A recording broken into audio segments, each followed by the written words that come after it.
ಯೇಸುವಿಗೆ ಸ್ತೋತ್ರ. ಇಂದು 29 ಆಗಸ್ಟ್ 2026. ಎಲ್ಲರಿಗೂ ವಾರಾಂತ್ಯದ ಶುಭಾಶಯಗಳು. ಈ ದಿನದ ಧ್ಯಾನ ಭಾಗ ಇಬ್ರಿಯರಿಗೆ ಬರೆದ ಪತ್ರಿಕೆ 10ನೇ ಅಧ್ಯಾಯ 37ರಿಂದ 39 ವಾಕ್ಯ. ಬರುವಾತನು ಇನ್ನು ಸ್ವಲ್ಪ ಕಾಲದಲ್ಲಿ ಬರುವನು, ತಡ ಮಾಡುವುದಿಲ್ಲ. ಆದರೆ ನನ್ನವನಾಗಿರುವ ನೀತಿವಂತನು ನಂಬಿಕೆಯಿಂದಲೇ ಬದುಕುವನು. ಅವನು ಹಿಂದೆಗೆದರೆ ಅವನಲ್ಲಿ ನನಗೆ ಸಂತೋಷವಿರುವುದಿಲ್ಲ ಎಂದು ಬರೆದದೆ. ನಾವಾದರೂ ಹಿಂದೆಗೆದವರಾಗಿ ನಾಶವಾಗುವವರಲ್ಲ, ನಂಬುವವರಾಗಿ ಪ್ರಾಣ ರಕ್ಷಣೆ ಹೊಂದುವವರಾಗಿದ್ದೇವೆ. ಕ್ರೈಸ್ತರಾದವರು ಅನುಭವಿಸುತ್ತಿರುವ ಯಾತನೆ, ಪೀಡನೆ ಶಾಶ್ವತವಾಗಿ ಉಳಿಯುವುದಿಲ್ಲ. ಆದರೆ ಯೇಸು ಕ್ರಿಸ್ತನಲ್ಲಿ ಹೊಂದಿಕೊಂಡಿರುವ ರಕ್ಷಣೆಯು ಶಾಶ್ವತವಾಗಿ ಉಳಿಯುವಂತದಾಗಿದೆ. ಇಬ್ರಿಯ ಗ್ರಂಥಕರ್ತವು ಇಬ್ರಿಯ ಪತ್ರಿಕೆ 10ನೇ ಅಧ್ಯಾಯದ 37ನೇ ವಾಕ್ಯವನ್ನು ಯೆಶಾಯನ ಪ್ರವಾದನಾ ಗ್ರಂಥ, ಹಬಕ್ಕೂಕನ ಪ್ರವಾದನಾ ಗ್ರಂಥ ಹಾಗೂ ಹಗ್ಗಾಯನ ಪ್ರವಾದನಾ ಗ್ರಂಥಗಳಿಂದ ಆಯ್ದ ಪದಗಳನ್ನು ಬಳಸಿ ಬರೆದಿರುವುದಾಗಿ ನೋಡುತ್ತೇವೆ. ಇತರೆ ಭಾಗಗಳಲ್ಲಿ ಪ್ರವಾದನ ಮಾತುಗಳನ್ನು ಉಲ್ಲೇಖಿಸಿ ಬರೆದಂತೆ ಈ ಭಾಗದಲ್ಲಿ ಪೂರ್ಣವಾಗಿ ಬರೆದಿರುವುದಿಲ್ಲ. ಯೆಶಾಯನ ಪ್ರವಾದನ ಗ್ರಂಥ 26ನೇ ಅಧ್ಯಾಯದ 21ನೇ ವಾಕ್ಯದಲ್ಲಿ ಬರೆದಿರುವಂಥದ್ದು, ಯೆಹೋವನು ಭೂನಿವಾಸಿಗಳಿಗೆ ಅವರ ಪಾಪದ ಫಲವನ್ನು ತಿನ್ನಿಸಬೇಕೆಂದು ತನ್ನ ಸ್ಥಳದಿಂದ ಹೊರಡುತ್ತಾನೆ. ಹಬಕ್ಕೂಕನ ಪ್ರವಾದನ ಗ್ರಂಥ 2ನೇ ಅಧ್ಯಾಯದ 4ನೇ ವಾಕ್ಯದಲ್ಲಿ ಬರೆದಿರುವಂಥದ್ದು, ನೀತಿವಂತನು ತನ್ನ ನಂಬಿಕೆಯಿಂದಲೇ ಬದುಕುವನು. ಹಗ್ಗಾಯನ ಪ್ರವಾದನ ಗ್ರಂಥ 2ನೇ ಅಧ್ಯಾಯದ 6ನೇ ವಾಕ್ಯದಲ್ಲಿ ಬರೆದಿರುವಂಥದ್ದು, ಸ್ವಲ್ಪ ಕಾಲದ ಮೇಲೆ ನಾನು ಇನ್ನೊಂದೇ ಸಾರಿ ಆಕಾಶವನ್ನು, ಭೂಮಿಯನ್ನು, ಸಮುದ್ರವನ್ನು, ಒಣನೆಲವನ್ನು ಅದುರಿಸಿ ಸಕಲ ಜನಾಂಗಗಳನ್ನು ನಡುಗಿಸುವೆನು.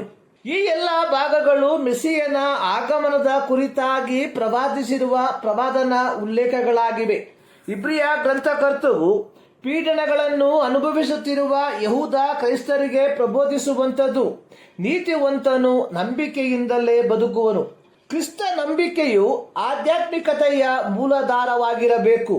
ಕ್ರೈಸ್ತ ನಂಬಿಕೆ ಕೇವಲ ಆರಂಭಕ್ಕೆ ಮಾತ್ರ ಸೀಮಿತವಾಗಿರುವಂಥದ್ದಲ್ಲ, ಅದನ್ನು ಅಂತ್ಯದ ತನಕ ಪಾಲಿಸುವವರಾಗಿರಬೇಕು. ಯೇಸು ಯೆರೂಸಲೇಮಿನ ನಾಶನದ ಕುರಿತಾಗಿ ಹಾಗೂ ಯುಗದ ಸಮಾಪ್ತಿಯ ಕುರಿತಾಗಿ ಕಾಲಜ್ಞಾನವನ್ನು ಹೇಳಿದ ಸಂದರ್ಭದಲ್ಲಿ ತನ್ನ ಶಿಷ್ಯರಿಗೆ ಹೇಳಿದ್ದು, ಕಡೆವರೆಗೂ ತಾಳುವವನು ರಕ್ಷಣೆ ಹೊಂದುವನು. ಮತ್ತಾಯ 24:13. ಅಪೊಸ್ತಲನಾದ ಪೌಲನು ಕೊರಿಂಥದಲ್ಲಿರುವ ವಿಶ್ವಾಸಿಗಳಿಗೆ ಎಚ್ಚರಿಕೆ ಪಡಿಸುವುದಕ್ಕಾಗಿ ಇಸ್ರಾಯೇಲ್ಯರ ಉದಾಹರಣೆಯನ್ನು ಹೇಳಿರುವುದಾಗಿ ನೋಡುತ್ತೇವೆ. ಅಲ್ಲಿ ಪೌಲನು ಯಹೂದ ಕ್ರೈಸ್ತರಿಗೆ ಹೇಳಿರುವಂಥದ್ದು, ನಿಮ್ಮ ಪಿತೃಗಳೆಲ್ಲರೂ ಮೇಘದ ನೆರಳಿನಲ್ಲಿದ್ದರು, ಅವರೆಲ್ಲರೂ ಸಮುದ್ರವನ್ನು ದಾಟಿ ಹೋದರು. ಅವರೆಲ್ಲರೂ ಮೋಶೆಯ ಶಿಷ್ಯರಾಗುವುದಕ್ಕಾಗಿ ಮೇಘದಲ್ಲಿಯೂ ಸಮುದ್ರದಲ್ಲಿಯೂ ದೀಕ್ಷಾಸ್ನಾನ ಹೊಂದಿದರು. ಅವರೆಲ್ಲರೂ ದೈವಿಕವಾದ ಒಂದೇ ಆಹಾರವನ್ನು ತಿಂದರು. ಅವರೆಲ್ಲರೂ ದೈವಿಕವಾದ ಒಂದೇ ನೀರನ್ನು ಕುಡಿದರು. ಹೇಗೆಂದರೆ ಅವರ ಹಿಂದೆ ಹೋಗುತ್ತಿದ್ದ ದೈವಿಕವಾದ ಬಂಡೆಯೊಳಗಿಂದ ಬಂದ ನೀರನ್ನು ಕುಡಿಯುತ್ತಿದ್ದರು. ಆ ಬಂಡೆ ಕ್ರಿಸ್ತನೇ. ಆದರೂ ಅವರೊಳಗೆ ಬಹುಮಂದಿಯ ವಿಷಯದಲ್ಲಿ ದೇವರು ಸಂತೋಷಿಸಲಿಲ್ಲ, ಅವರು ಅಡವಿಯಲ್ಲಿ ಸಂಹರಿಸಲ್ಪಟ್ಟರು. 1 ಕೊರಿಂಥ 10ನೇ ಅಧ್ಯಾಯದ 1-5 ವಾಕ್ಯ. ಮುಂದುವರೆಸಿ 11ನೇ ವಾಕ್ಯದಲ್ಲಿ ಪೌಲನು ಕೊರಿಂಥ ಸಭೆಯ ದೇವಜನರಿಗೆ ಹೇಳಿರುವಂಥದ್ದು, ಯುಗಾಂತ್ಯಕ್ಕೆ ಬಂದಿರುವವರಾದ ನಮಗೆ ಬುದ್ಧಿವಾದಗಳಾಗಿ ಬರೆದದೆ. ಐಗುಪ್ತ ದೇಶದಿಂದ ಮೋಶೆಯ ನಾಯಕತ್ವದಲ್ಲಿ ಹಾಲು ಜೇನು ಹರಿಯುವ ದೇಶಕ್ಕೆ ಹೊರಟು ಬಂದದ್ದು 6 ಲಕ್ಷ ಮಂದಿ ಗಂಡಸರು, ಹೆಂಗಸರು ಮತ್ತು ಮಕ್ಕಳು ಬೇರೆ. 40 ವರ್ಷದ ಪ್ರಯಾಣದ ತರುವಾಯ 6 ಲಕ್ಷ ಗಂಡಸರಲ್ಲಿ 2 ಮಾತ್ರ ಕಾನಾನ್ ದೇಶವನ್ನು ಪ್ರವೇಶಿಸಿದ್ದು, ಅದು ಯೆಹೋಶುವನು ಮತ್ತು ಕಾಲೇಬನು. ಮಿಕ್ಕ 5,99,998 ಮಂದಿ ಯೆಹೋವನಿಗೆ ಅವಿಧೇಯರಾದರ ಫಲವಾಗಿ ಮರುಭೂಮಿಯಲ್ಲಿ ವ್ಯಾಧಿಗಳಿಂದ ಹಾಗೂ ಇತರೆ ಕಾರಣಗಳಿಂದ ಸತ್ತರು. ದೇವರಿಗೆ ಬೇಕಾಗಿರುವಂಥದ್ದು ದೊಡ್ಡ ಜನಸಮೂಹವಲ್ಲ, ತನಗೆ ವಿಧೇಯರಾಗುವ ಒಂದು ಚಿಕ್ಕ ಜನರ ಗುಂಪು. ಕೃಪೆಯಿಂದ ರಕ್ಷಣೆ ಹೊಂದಿದವರಾದ ಕ್ರೈಸ್ತರು ಧರ್ಮಭ್ರಷ್ಟರಾದರೆ ದೇವರ ಕೃಪೆ ಅವರ ಮೇಲೆ ನೆಲೆಸಿರುವುದಿಲ್ಲ. ಮತ್ತಾಯನು ಬರೆದ ಸುವಾರ್ತೆ 7ನೇ ಅಧ್ಯಾಯದ 21ರಿಂದ 23ನೇ ವಾಕ್ಯದಲ್ಲಿ ಯೇಸು ತಾನೇ ಹೇಳಿರುವಂಥದ್ದು, ನನ್ನನ್ನು ಸ್ವಾಮಿ ಸ್ವಾಮಿ ಅನ್ನುವವರೆಲ್ಲರೂ ಪರಲೋಕ ರಾಜ್ಯದಲ್ಲಿ ಸೇರುವರೆಂದು ನೆನೆಸಬೇಡಿರಿ.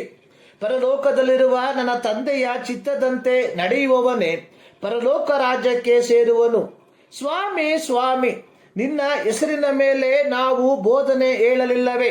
ನಿನ್ನ ಹೆಸರಿನ ಮೇಲೆ ದೆವ್ವಗಳನ್ನು ಬಿಡಿಸಲಿಲ್ಲವೇ? ನಿನ್ನ ಹೆಸರಿನ ಮೇಲೆ ಅನೇಕ ಮಹತ್ಕಾರ್ಯಗಳನ್ನು ಮಾಡಲಿಲ್ಲವೇ ಎಂದು ಆ ದಿನದಲ್ಲಿ ಎಷ್ಟೋ ಜನರು ಹೇಳುವರು. ಆಗ ನಾನು ಅವರಿಗೆ, ನಾನೆಂದು ನಿಮ್ಮ ಗುರುತು ಕಾಣೇನು. ಧರ್ಮವನ್ನು ಮೀರಿ ನಡೆಯುವವರೇ, ನನ್ನಿಂದ ತೊಲಗಿ ಹೋಗಿರಿ ಎಂದು ಎಲ್ಲರ ಮುಂದೆ ಹೇಳಿಬಿಡುವೆನು. ಪ್ರಿಯರೇ, ನಾವು ಧರ್ಮವನ್ನು ಮೀರಿ ನಡೆಯುವವರಾಗಿದ್ದರೆ ನಾವು ನಿತ್ಯತ್ವದಿಂದ ವಂಚಿತರಾಗುತ್ತೇವೆ. ನಮ್ಮ ಧಾರ್ಮಿಕತೆಯು ಎಂದಿಗೂ ನಮ್ಮನ್ನು ಪರಲೋಕಕ್ಕೆ ಸೇರಿಸಲಾರದು.